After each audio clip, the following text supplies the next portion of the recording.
এতদিন কোথায় ছিলা তুমি? তোমাকে আমি পাগলের মতো খুঁজছি কয়দিন।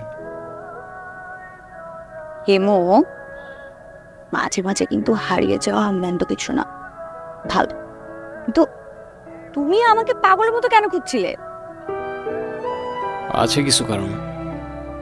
আরে কি কারণ বলবা তো বাবা। আচ্ছা, এত লুকোচুরি করে কি আছে? আমারটা বাদ দাও, তুমি না বললা কি একটা গুড নিউজ আছে, ওটা বলো। আছে একটা কারণ, শেষ কথাটা না হয় শেষেই বললাম। শেষের কথা মানে বুঝলাম না। তোমার বুঝতে হবে না, বলো তুমি যেটা বলতে চেয়েছিলে বলো। আমি তোমাকে ভালোবাসি ইরা। ভালোবাসি মানে? হ্যাঁ ইরা, আমি তোমাকে ভালোবাসি।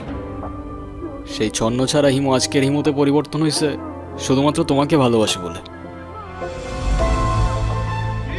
হিমুর জীবনে ইরা না আসলে এই জীবন কখনো পসিবলই হইতো না।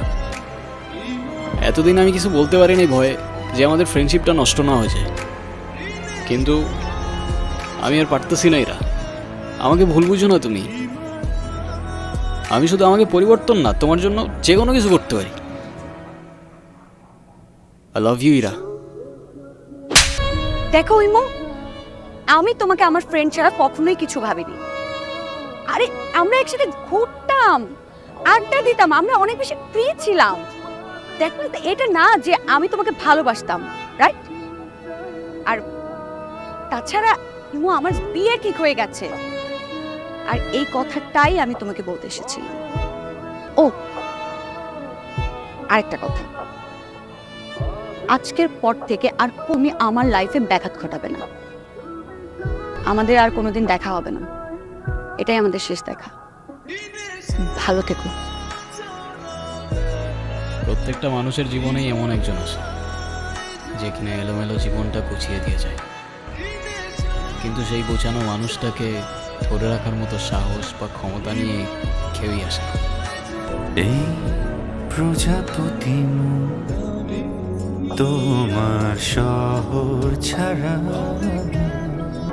অন্য শহরে উড়তে চায় না। ও প্রিয়জন, না বললে কি আবার একটু বুঝে নেওয়া যায় না? কি ব্যাপার, ওদিকে তাকিয়ে কি দেখছো? এটা একটু ধরো তো। এটা বাদাম। রাস্তায় আসার সময় হঠাৎ করে দেখলাম রাস্তায় একজন বাদাম বিক্রি করছে।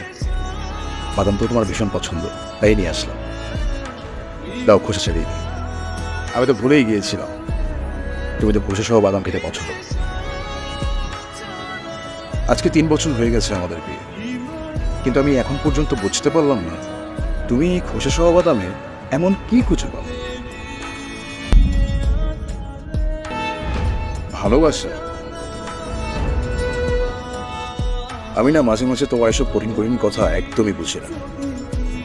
ড্রাইভার, চলো। সেদিন অনেক দেরি করে ফেলেছিলে হিমু। আমিও যে তোমাকে অনেক ভালোবাসতাম। যেদিন শেষবারের মতো তুমি আমি পার্কে বসে খোসা সহ বাদাম খেয়েছিলাম, সেদিন বাসায় গিয়ে দেখি পাত্রপক্ষ আমাকে দেখতে এসেছে। আমার অনেক অসুস্থ হয়ে পড়েছিল হঠাৎ। তার শেষ ইচ্ছে ছিল নিজের হাতে আমাকে বিয়ে দিয়ে যাবেন, কিন্তু তোমার আমার মধ্যে তো তখনও কিছু ছিল না যে আমি বাবাকে বলবো। আমার বাবা তাদের কথা দিয়ে ফেলেছিলেন। আমি জানতাম না যে